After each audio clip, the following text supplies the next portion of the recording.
जिधर भी देखो उधर जल्लाद बैठे हैं। संभाल कर रखो अपनी फूल सी बेटियों को, क्योंकि देश को चलाने वाले बेऔलाद बैठे हैं, बेऔलाद बैठे हैं। तो देखिए मैं कहता हूँ ऐसे लोगों को, तो जो लोग ऐसा कुकृत्य करे, चाहे बिल्किस बानो के 11 दोषी हो, चाहे झारखंड का मामला हो, जाति धर्म में बात ना छोड़ो। बिल्किस बानो और अंकिता सिंह को न्याय दो। जो न्याय की आवाज नहीं उठाता वो कहीं ना कहीं कायर है। क्यों नहीं विरोध करें? वो ब्राह्मण, वो दरिंदा है। 11 बहन, उस बहन और बेटी के साथ और 15 लोगों की हत्या कर दी। वो ब्राह्मण हो सकता है, वो देशद्रोही आरोपी है, उसको जेल की सलाखों के पीछे डाला जाए।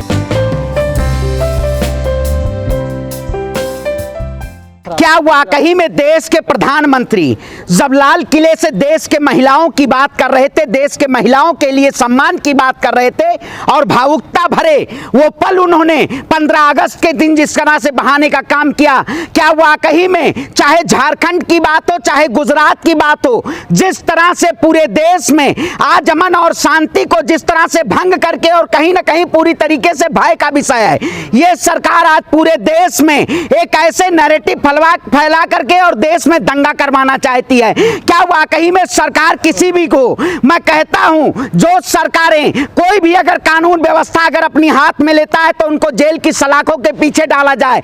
मैं हमेशा हर मुद्दे की आवाज उठाया हूं, चाहे गुजरात मुद्दे की बात हो, चाहे झारखंड मुद्दे की बात हो, अंकिता सिंह की, जो दोनों दोषी हैं उनको दोनों को फांसी होनी चाहिए। क्या वाकई में इस देश में इतना भय और डर लोगों के अंदर नहीं रह गया है? क्यों नहीं रह गया? इसका पूर्णतः जिम्मेदार भारतीय जनता पार्टी है और देश के प्रधानमंत्री हैं। जब आप गुजरात में 11 दोषियों के, झारखंड वाली घटना प्रधानमंत्री कैसे जिम्मेदार? बिल्कुल, आप बताइए, देश के प्रधानमंत्री जो बलात्कारी आरोपी होते हैं, 11 आरोपी, उनको रिहा कर दिया जाता है, तो उसके बाद लोगों के अंदर डर और भय कहां से रह जाएगा? वो तो ब्राह्मण थे ना। मैं देखिए ब्राह्मण, मैं वही कहता हूं, ब्राह्मण देखिए दरिंदे हो, वो दरिंदे थे। मैं ब्राह्मण, ये पांचों उंगली बराबर नहीं होती है।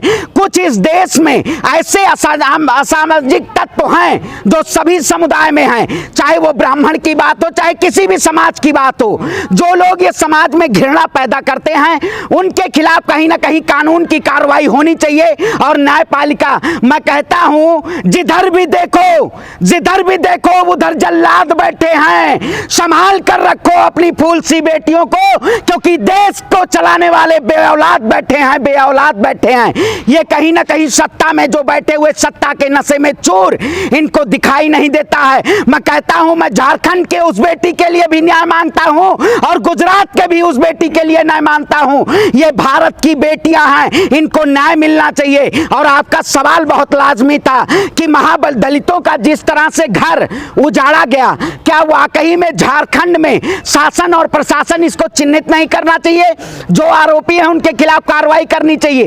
किसी के आशियाने को इस पे कहीं ना कहीं भारतीय जनता पार्टी नहीं बोलना चाहती है, क्योंकि आए दिन भारतीय जनता पार्टी गरीब के आशियानों को तोड़ना चाहती है। और ये जो लोग बुलडोजर चलाया, जो लोग अपराधी इतने बेखौफ हो गए हैं, हथकड़ी पड़े, फिर भी हंसते रहते हैं। झारखंड वाला अपराधी आपने देखा होगा, देखिए। बिल्कुल, देखिए मैं कहता हूं, ऐसे लोगों को, तो जो लोग ऐसा कुकृत्य करे, चाहे बिल्किस बानो के 11 दोषी हो, चाहे झारखंड का मामला हो, अगर कोई भी इस देश में, अगर देश में सामाजिक सौहार्द, एकता और अखंडता को कोई भी अगर शर्मसार करने की बात करता है, मैं कहता हूं इस देश में बेटियां सभी की हैं। उन बहन बेटियों को अगर न्याय नहीं मिल पाएगा, मोदी जी ने इस देश को कैसा बना दिया कि आज बहन और बेटियों के लिए न्याय के लिए सड़क पे उतरना पड़ता है। सड़क पे वो इंसाफ, हंसते हैं, बिल्कुल, अपराधियों को मैं वही कहता हूं, इस देश में ये पूरी जिम्मेदारी भारतीय जनता पार्टी की है, ये पूरी जिम्मेदारी देश के प्रधानमंत्री की है। क्योंकि जो कहीं ना कहीं बेटी बचाओ और बेटी पढ़ाओ की बात करते हैं, उन्होंने देश में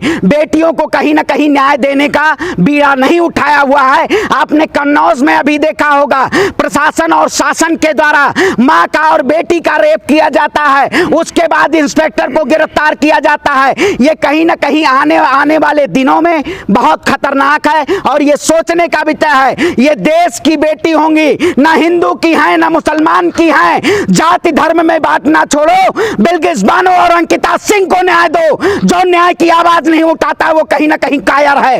इस देश में कायरताओं के लिए जगह नहीं है, चाहे वो मीडिया की बात हो, चाहे देश के लोकतंत्र की बात हो। अगर किसी भी समाज के प्रति अगर अन्याय किया जाएगा तो उसके खिलाफ हम मुखर होकर आवाज उठाने का काम करेंगे। लगता है कि अपराध की जाति धर्म देख के लोग आवाज उठाने की सोचते हैं? बिल्कुल यही तो, भेदभाव बिल्कुल यही कहते हैं। मैं आज के वक्त में भेदभाव का ये नजरिया कि आप बताइए, बिल्कुल जिस तरह से लोग आज कहते हैं कि ये दलित की बेटी है तो दलित लोग आवाज उठाएंगे, अगर मुस्लिम की बेटी है तो मुस्लिम लोग आवाज उठाएंगे, अगर हिंदू की बेटी है तो हिंदू। आप बताइए कैसा समाज, आप कैसे समाज की आप परिकल्पना कर सकते हैं?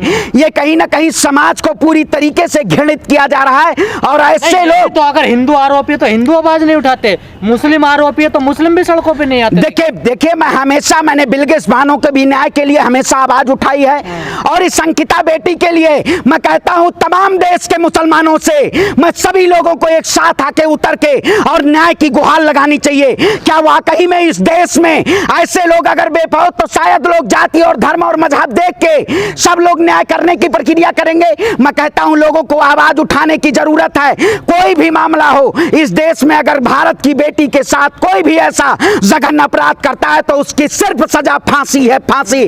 उसको फांसी के फंदों पे चला दें। जो ब्राह्मणों का सम्मान करते हैं वो गलत है।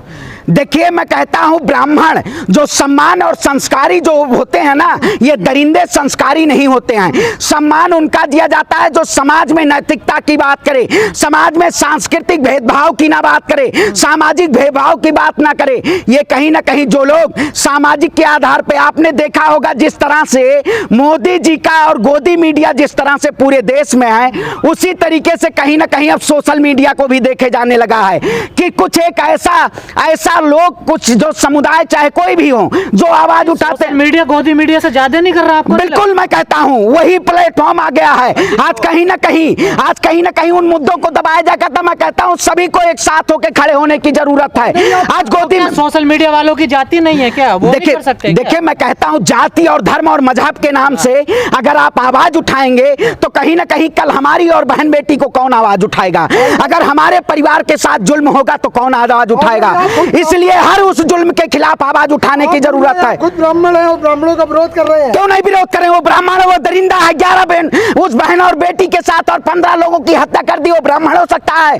वो देशद्रोही आरोपी है, उसको जेल की सलाखों के पीछे डाला जाए। अगर इस देश में न्याय के लिए अगर आवाज नहीं है तो कहीं ब्राह्मणों का सम्मान पहले भी होता रहा, अब भी हो रहा है। देखिए ऐसे ये कुकर्म जो कर रहे हैं, ये जो कुकर्म कर रहे हैं, ये कहीं ना कहीं वो उस समाज को घृणित कर रहे हैं। अच्छे कामों के लिए सम्मान होना चाहिए, बुरे कामों के लिए? अच्छे कामों के लिए मैं कहता हूं ये जो बुरे काम कर रहे हैं वो कहीं ना कहीं ब्राह्मण नहीं हो सकते हैं, वो एक रूप में दरिंदे हैं। पर अब ट्रेंड चल रहा है देश में, जो बुरे काम अपराधी हैं उनके सम्मान फूल मालाएं पहनाए जाते हैं। अब देखिए जब से मोदी जी की सरकार आई है तब से इस देश में एक भारत और श्रेष्ठ भारत की जो परिकल्पना करते हैं, जो सबका साथ सबका विकास की बात करते हैं, आज उन्हीं के शासनकाल में उन बहन और बेटियों को न्याय के लिए सड़कों पे उतरना पड़ता है। मैं कहता हूं उन सभी को एक साथ खड़े होने की जरूरत है और जुल्म के खिलाफ आवाज उठाने की जरूरत है। अगर आप आज आवाज नहीं उठाए तो आने वाली पीढ़ियां और आने वाली नस्लें कहीं ना कहीं आपको जवाब देना होगा कि जब इस देश में महिलाओं और बहन और बेटियों को जब न्याय की आवाज उठाई जा रही थी तब आप लोग कहां मुंह बधिर बने हुए थे। एक सवाल है, किसी को जो है भगवा गमछी पहना करके पंडित बना दिया जाता है, किसी को टोपी पहना करके मौलाना बना करके ये सोशल मीडिया कर रही है।